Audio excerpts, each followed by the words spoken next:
ও দুনিয়ার মানুষ, আল্লাহ পাক রব্বুল আলামিন তোমাদেরকে একটা হায়াত দান করেছেন। আল্লাহ পাক আবার তোমাদেরকে নিয়ে যাবেন। আল্লাহ পাক রব্বুল আলামিন নির্দিষ্ট একটা সময় দিয়ে আল্লাহ পাক তোমাদেরকে পাঠিয়েছেন। অতএব তোমাদের কাছে মওত আসার আগে তোমরা তোমাদের হায়াতটাকে আল্লাহর রাস্তায় ব্যয় করবা। কারণ কি জানো? কুল্লু নাফসিন যায়িকাতুল মাউত। আমি আল্লাহ রব্বুল আলামিন প্রত্যেকটা মানুষকে প্রাণ দান করেছি। প্রত্যেকটা প্রাণীওয়ালা সব কিছু একদিন মৃত্যুর স্বাদ আস্বাদন করবে। মাউতু কাসিন কুল্লু নাসিন শারিবু, কবরু বাইতিন কুল্লু নাসিন দাখিলু। আল্লাহ পাক রব্বুল আলামিন বলেন, ওই সময়টা যখন এসে যাবে, ইদা জা আজালুহুম, ওই নির্ধারিত সময়টা যখন এসে যাবে, ফালা ইস্তাখিরুনা সাআ, এক সেকেন্ড আগেও হবে না, এক সেকেন্ড পরেও হবে না, যথা সময় আল্লাহর কাছেই যেতে হবে। আল্লাহ পাক রব্বুল আলামিন পবিত্র কোরআনের মধ্যে বলেন, কুল ইন কুনতুম তুহিব্বুনাল্লাহ ফাত্তাবিউনি। দুনিয়ার মানুষ, আল্লাহ পাক আমাদেরকে কেন দুনিয়াতে পাঠিয়েছেন? একমাত্র, কেবলমাত্র, শুধুমাত্র আল্লাহ রাব্বুল আলামিনের গোলামি করা, ঠিক কিনা? আল্লাহ রাব্বুল আলামিনের গোলামি, এটাই হচ্ছে আমাদের দুনিয়াতে পাঠানোর মূল মাকসাদ। আল্লাহ পাক রব্বুল আলামিন বলেন, দুনিয়াতে এসেছো, আবার চলে যেতে হবে, কেউ থাকতে পারবে না। যদি আমাদের সন্দেহ হয় না, আমি মনে হয় চিরকাল থেকে যাব, তাহলে আমাদের একটু দেখা উচিত আমার দাদা পরদাদা, নানা পরনানা কোথায় গেল? তারা তো কেহই নাই, সকলে চলে গিয়েছে, ঠিক কিনা? তো আল্লাহ রাব্বুল আলামিন বলেন, দুনিয়াতে পাঠাইলাম একমাত্র আমার গোলামির জন্য, আমার মহাব্বতের জন্য, আমাকে ভালোবাসার জন্য। এরপরে দুনিয়া যতটুকু লাগবে সেটা পরে, আগে দুনিয়া পরে আখেরাত, এমনটা নয়। আগে আখেরাত পরে দুনিয়া, আগে আল্লাহ পরে দুনিয়া।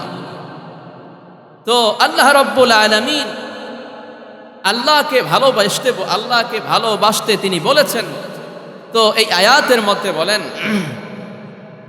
কুল ইন কুনতুম তুহিব্বুনাল্লাহ।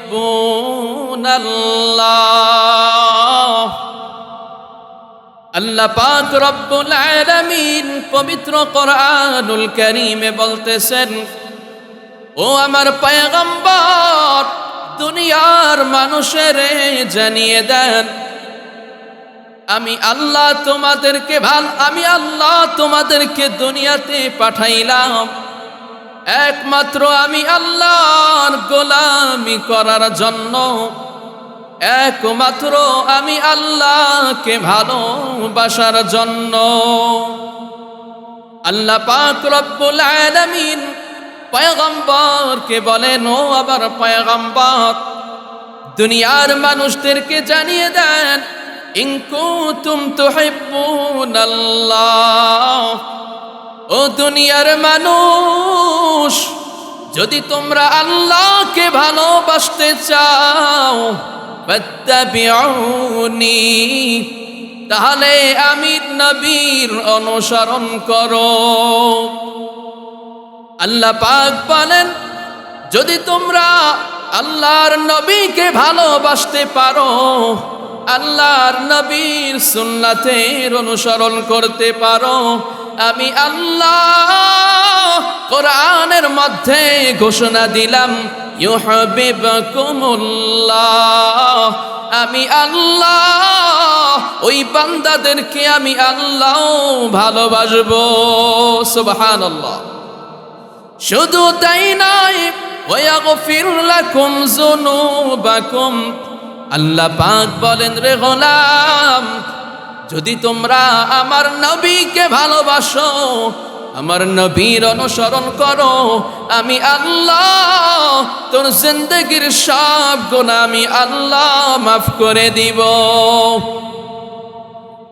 এভাবে আল্লাহ রাব্বুল আলামিন জানালেন আমাকে ভালোবাসতে হবে, আর আমাকে ভালোবাসার মাপকাঠি হচ্ছে আল্লাহর নবীর সুন্নাতকে অনুসরণ করো, আল্লাহর নবীকে ভালোবাসো।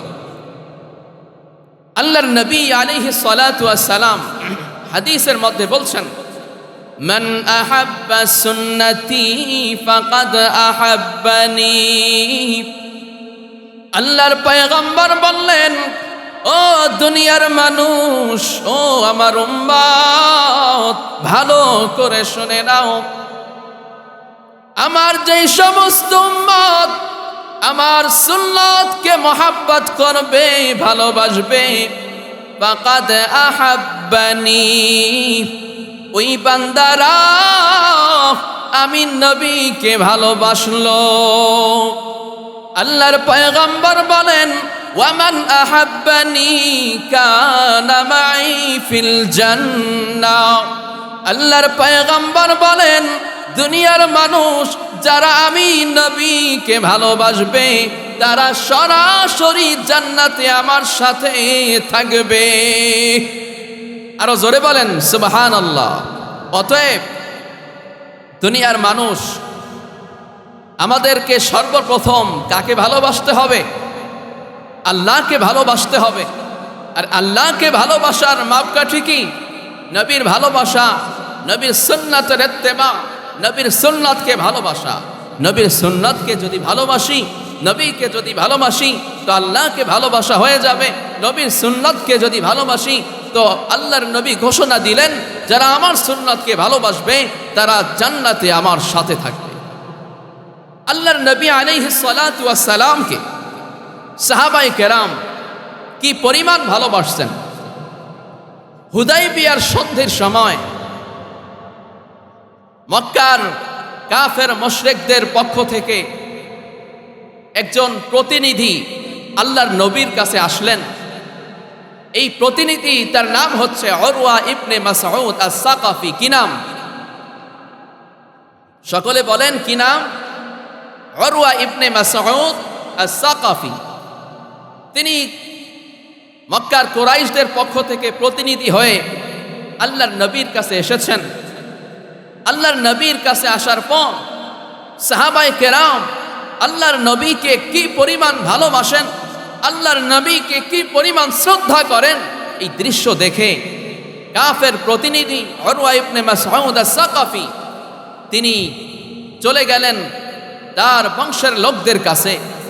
তার বংশের লোকদের কাছে যাওয়ার পর তারা বলতেছে, ও আমার ভাইরা, আমি দুনিয়ার বহু রাজা বাদশার দরবারে গিয়েছি, বহু সম্রাটের দরবারে গিয়েছি, কিন্তু নবী মুহাম্মদ, তার সাহাবীরা নবী মুহাম্মদকে যে পরিমাণ ভালোবাসে, যে পরিমাণ তার অনুসরণ করে, দুনিয়ার আর কোন রাজা বাদশাদের দরবারে এমনটা দেখি নাই যে তারা তাদের সরদারকে, তারা তাদের সম্রাটকে এত ভালোবাসে। কি পরিমাণ ভালোবাসেন! আল্লাহর নবী সাল্লাল্লাহু আলাইহি ওয়াসাল্লামকে সাহাবায়ে কেরাম কি পরিমাণ ভালোবাসতেন। উহুদের যুদ্ধে আল্লাহর রাসূলের এক সাহাবী, নাম হচ্ছে হযরতে আবু দুজানা রাদিয়াল্লাহু আনহু।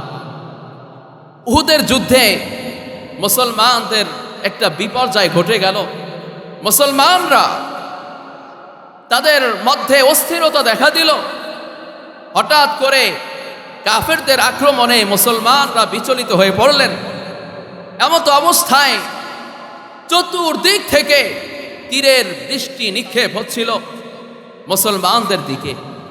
আল্লাহর নবী আলাইহিস সালাতু ওয়াস সালামের দিকে চতুর্দিক থেকে তীর তরবারির বৃষ্টি হচ্ছিল।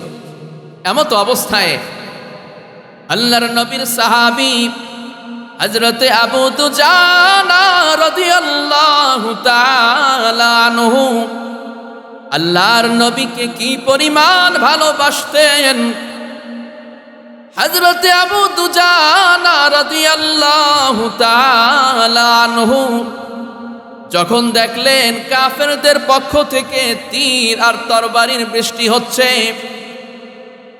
হযরতে আবু দুজানা রাদিয়াল্লাহু তাআলা আনহু আল্লাহর রাসূলের দিকে মুখ করলেন এবং কাফেরদের দিকে পিঠ করে দাঁড়িয়ে গেলেন। হযরতে আবু দুজানা তার পুরা শরীরটাকে, পুরা দেহটাকে তিনি ঢাল স্বরূপ ব্যবহার করলেন।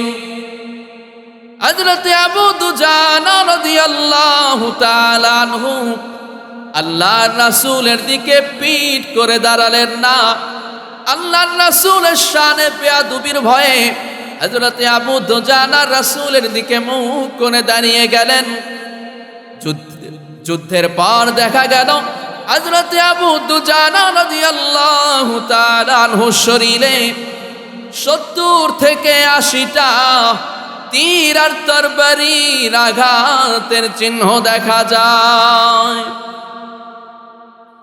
উহুদের যুদ্ধে সাহাবায়ে কেরামদের মধ্যে এমন অস্থিরতা দেখা দেওয়ার পর হঠাৎ করে এক ইবলিস শয়তান খবর ছড়িয়ে দিল মুহাম্মদ তার দুনিয়ার জমিনে নাই।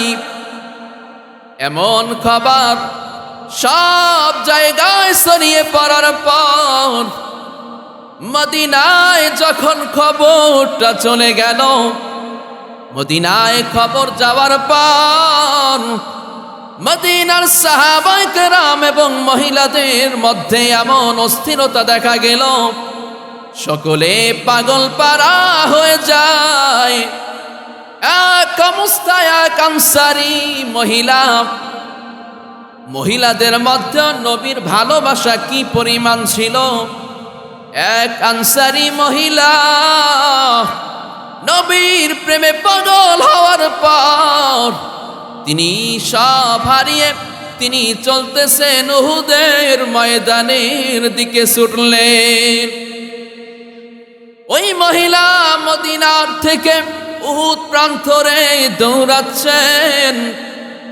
অতিমধ্যে লোকেরা তাকে সংবাদ দিল, আমার বোন কই যাও, উহুদের ময়দানে যেহেতু কোনো লাভ হবে না, কারণ তোমার বাবা উহুদের ময়দানে শহীদ হয়ে গেছে। আল্লাহর নবীর মহিলা সাহাবী ওই লোকদেরকে বলতেছে, ও আমার ভাই, আমার বাবা শহীদ হয়েছে, তাতে আমার কোনো পরোয়া নাই, আমার কিছু করার নাই। আগে বলো আমার নবী মুহাম্মদ কেমন আছেন। মহিলা সব ছেড়ে তিনি উহুদের ময়দানের দিকে ছুটে চললেন। আবার তাকে বলা হলো, কই যাও, যে কোনো লাভ নাই, তোমার স্বামী দুনিয়া থেকে চলে গিয়েছে। ওই মহিলা বলল, আমার স্বামীও যদি চলে যায় তাতেও আমার কিছু আসে যায় না, বলো আমার নবী মুহাম্মদ কেমন আছেন। ওই মহিলা আরো সামনে যাওয়ার পর আবার কিছু মানুষ বলল, কই যাও, যে কোনো লাভ নাই, তোমার ভাই উহুদের প্রান্তরে শাহাদাত বরণ করেছেন। মহিলা বলতেছে, সব হারিয়ে ফেলবো, কোনো সমস্যা নাই, আগে বলো আমার নবী মুহাম্মদ কেমন আছেন। ওই মহিলা আল্লাহর প্রেমে পাগল হওয়ার পর উহুদের ময়দানের কাছাকাছি চলে গেলেন। যাওয়ার পর সাহাবায়ে কেরাম দেখিয়ে দিলেন, ওই যে দূরে আল্লাহর নবীকে দেখা যায়। হযরতে মহিলা সাহাবী আল্লাহর নবীর দিকে তাকিয়ে বললেন, ও পয়গম্বর, আপনাকে দেখার পর আমার সব পেরেশানি, সব চিন্তা কষ্ট, সব কিছু দূর হয়ে গেল। সকলে বলি সুবহানাল্লাহ। সাহাবায়ে কেরাম কি পরিমাণ ভালোবাসতেন। আমার ভাই শহীদ হয়েছে তাতে কি, আমার স্বামী, আমার বাবা সকলে শহীদ হয়ে যাক তাতে কি, আমার নবী ভালো আছেন এটা শোনার পর আমার সব পেরেশানি দূর হয়ে গেছে।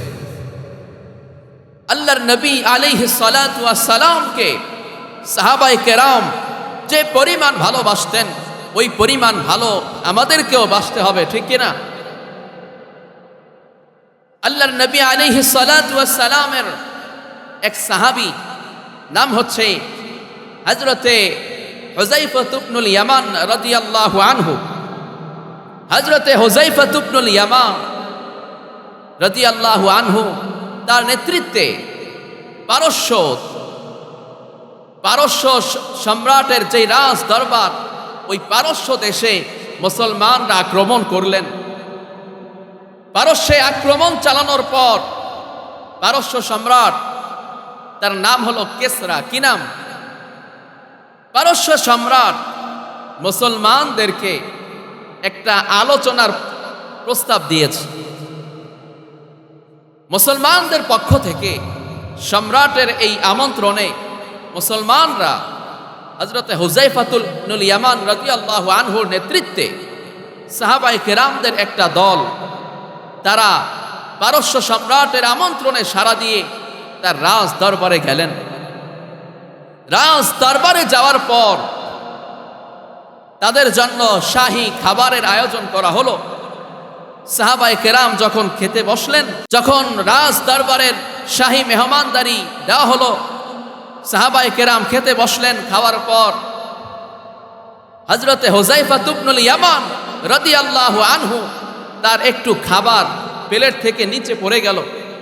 নিচে পড়ার পর হযরতে হুযায়ফা ইবনুল ইয়ামান তিনি আল্লাহর নবীর যে সুন্নাত, আল্লাহর নবী বলেছেন কোনো খাবার যদি নিচে পড়ে যায় ওই খাবারটাকে উঠিয়ে পরিষ্কার করে আবার খেয়ে নাও, অপচয় করা যাবে না। আল্লাহর নবীর এই সুন্নাত স্মরণ হওয়ার পর হযরতে হুযায়ফা ইবনুল ইয়ামান তিনি খাবারটাকে উঠাতে গেলেন।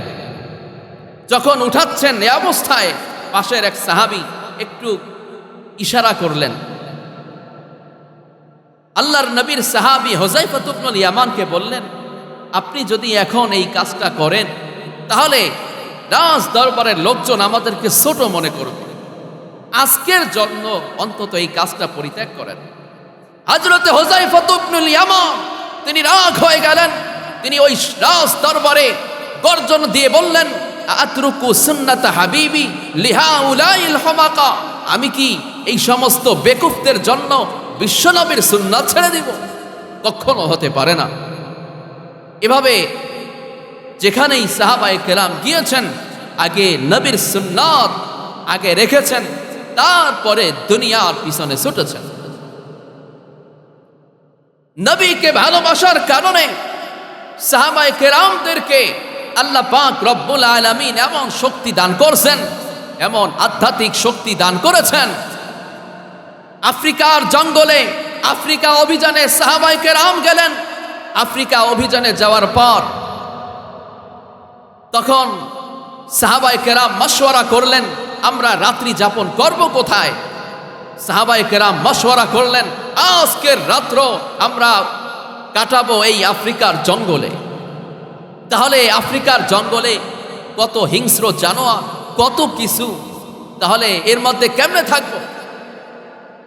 ওই সাহাবায়ে কেরামদের যিনি আমির ছিলেন তার নাম হচ্ছে হযরতে উকবা ইবনে নাফি' রাদিয়াল্লাহু আনহু।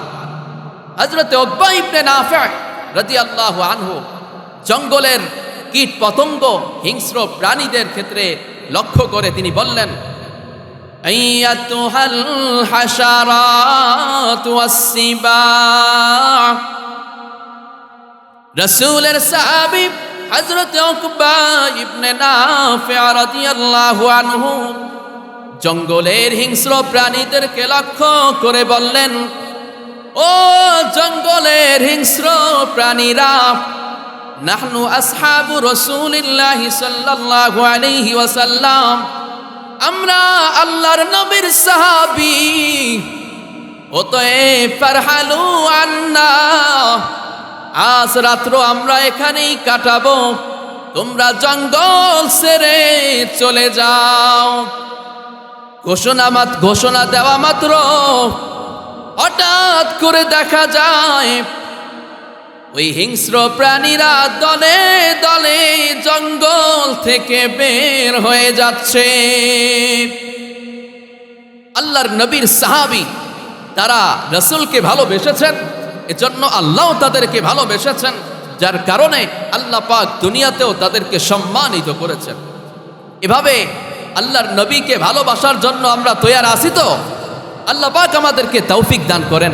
আল্লাহর নবী আলাইহিস সালাতু ওয়াস সালাম হাদিসের মধ্যে বলেন, দুনিয়ার মানুষ, এই হায়াতটা সংক্ষিপ্ত, তোমাদেরকে চলে যেতে হবে, কেউ থাকতে পারবে না।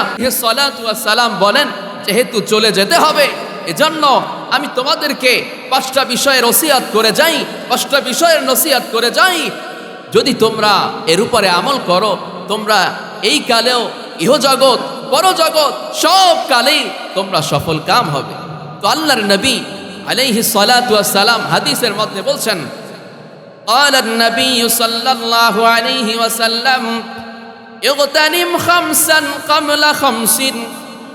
ও আমার সাহাবায়ে কেরাম, ও আমার উম্মত, ও দুনিয়ার মানুষ, ভালো করে শুনে নাও। ইগতানিম খামসান ক্বাবলা খামসিন, ও দুনিয়ার মানুষ, 5টা বিষয়কে বড় দামি সম্পদ মনে করবা, ওই 5টা জিনিসকে কদর করবা। 1 নম্বর, হায়াতাকা ক্বাবলা মাউতিক। ও দুনিয়ার মানুষ, আল্লাহ পাক রব্বুল আলামিন তোমাদেরকে একটা হায়াত দান করেছেন, আল্লাহ পাক আবার তোমাদেরকে নিয়ে যাবেন। আল্লাহ পাক রব্বুল আলামিন নির্দিষ্ট একটা সময় দিয়ে আল্লাহ পাক তোমাদেরকে পাঠিয়েছেন। অতএব তোমাদের কাছে মওত আসার আগে তোমরা তোমাদের হায়াতটাকে আল্লাহর রাস্তায় ব্যয় করবা। কারণ কি জানো? কুল্লু নাফসিন যায়িকাতুল মাউত। আমি আল্লাহ রব্বুল আলামিন প্রত্যেকটা মানুষকে প্রাণ দান করেছি। প্রত্যেকটা প্রাণীওয়ালা সব কিছু একদিন মৃত্যুর স্বাদ আস্বাদন করবে। মাউতু কাসিন কুল্লু নাসিন শারিবু, কবরু বাইতিন কুল্লু নাসিন দাখিলু। আল্লাহ পাক রব্বুল আলামিন বলেন, ওই সময়টা যখন এসে যাবে, ইদা জা আজালুহুম, ওই নির্ধারিত সময়টা যখন এসে যাবে, ফালা ইস্তাখিরুনা সাআ, 1 সেকেন্ড আগেও হবে না, 1 সেকেন্ড পরেও হবে না, যথা সময় আল্লাহর কাছেই যেতে হবে। এজন্য আল্লাহর পয়গম্বর বললেন, ও দুনিয়ার মাউত, ও দুনিয়ার মানুষ, মাউত আসার আগে তোমার হায়াতটাকে কাজে লাগাইবা। 2 নম্বর, ওয়া শাবাবাকা ক্বাবলা হারামিক। আল্লাহ পাক রব্বুল আলামিন প্রত্যেকটা মানুষকে আল্লাহ পাক রব্বুল আলামিন 3টা স্তর দান করেন। ওই মানুষটা যখন যৌবনে পদার্পণ করে, আল্লাহর নবী বলেন, যৌবনের পরেই বার্ধক্য আসবে। দুনিয়ার মানুষ, ওই বার্ধক্য আসার আগে তোমার যৌবনটাকে কাজে লাগাইবা। দুনিয়ার মানুষ, বার্ধক্য আসার আগে যদি তোমার যৌবনটাকে কাজে লাগাও, তাহলে যখন তুমি বার্ধক্যে উপনীত হইবা, বার্ধক্যে উপনীত হওয়ার পর যৌবনে তুমি যেই ইবাদত করতা, ওই যৌবনের ইবাদত যদি তুমি এই বার্ধক্যে উপনীত হওয়ার পর করতে না পারো, আল্লাহ পাক রব্বুল আলামিন ঘোষণা দিলেন, আমি আল্লাহ ওই বান্দার ওই বার্ধক্যে উপনীত হওয়ার পরেও যৌবনের ইবাদতের সওয়াব তার আমলনামায় লিখে দিব।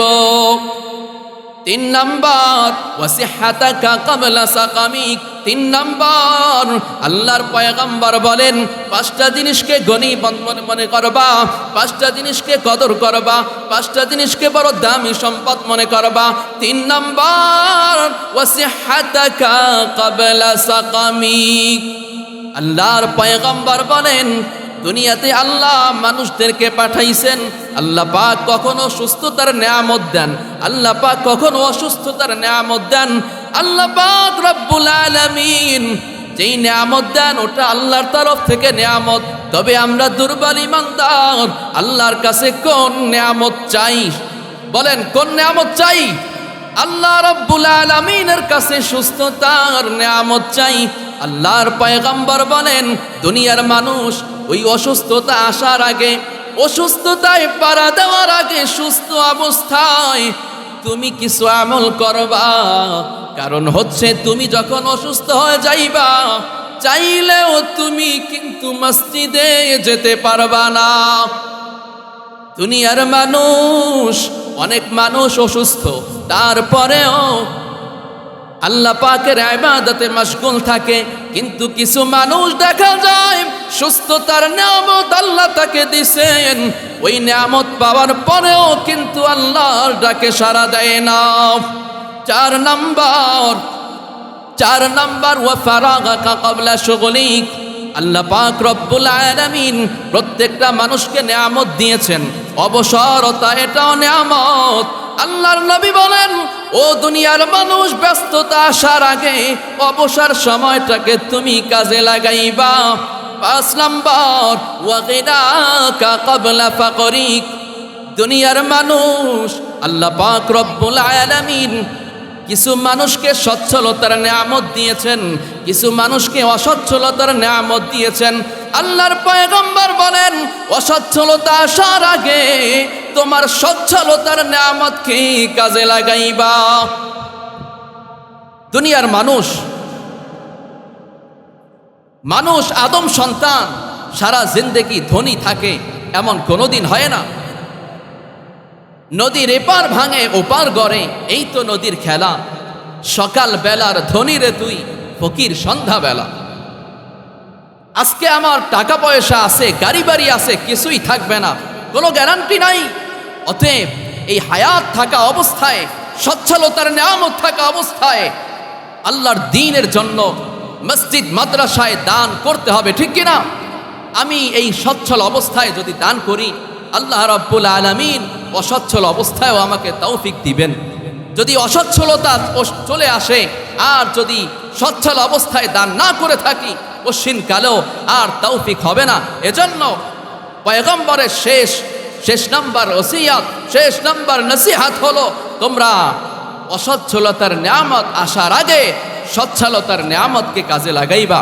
আল্লাহর নবীর এই সমস্ত উপদেশের উপর আমল করতে আমরা সকলে রাজি আছি? কে কে একটু হাত জায়গায় দেখান।